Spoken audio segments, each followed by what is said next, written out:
ఎందుకు రాని బతుకు అంతున్నప్పుడు నువ్వేం బీకినావు అనిపిస్తున్నావు. ఏం చదువుకున్నావు చెప్పినా మాట్లాడు. కానీ మాట్లాడు.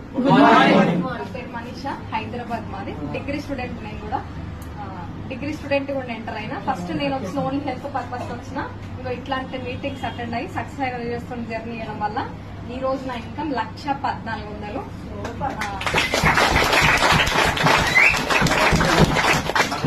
మామూలుగా జనరల్ గా లేడీస్ కు ఫాదర్ అంటే బాగా ఇష్టం ఉంటుంది, అవునా కదా? జెంట్స్ కూడా చాలా మంది ఉంటారు, బట్ లేడీస్ ఫాదర్ తోటి ఎక్కువ కనెక్షన్ లో ఉంటారు.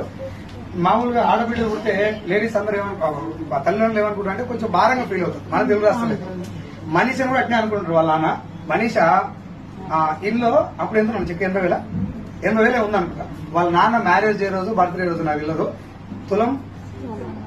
తులంన్నర పెట్టి చైన్ తీసుకుపోయి వాళ్ళ ఆయనకి ఇచ్చింది. మేడకి రివర్స్. నాకు చాలా హ్యాపీగా అనిపిస్తున్నారు. నేను ఎట్లా ముందుకు పోయి భోజనకి వెళ్ళి మొత్తానికి ఇన్స్పిరేషనే కాదా ఇప్పుడు మనీష? చాలా మంది లేడీస్ కే కాదు, స్టూడెంట్స్ కే కాదు, నాలాంటి వాళ్ళకు ఒక చెంప పెట్టులాగా కనబడుతుంది ఈ టెస్ట్ ముందు. అర్థమైందా? 2 రోజులు సార్ ఇక్కడ వచ్చి పని చేసి ఎంతమంది వచ్చారు ఈ రోజు? 2 తెచ్చుకుంది. ఇక్కడ గాజువాక నేను అక్కడ మీటింగ్ లో పెట్టింది. రేపు విజయవాడ కదా, రేపు విజయవాడకి మేడం చీఫ్ గెస్ట్. అర్థమైందా? మీకు ఎవరు అంటే అక్కడ పంపించండి. బిజినెస్ బాగుందా లేదా?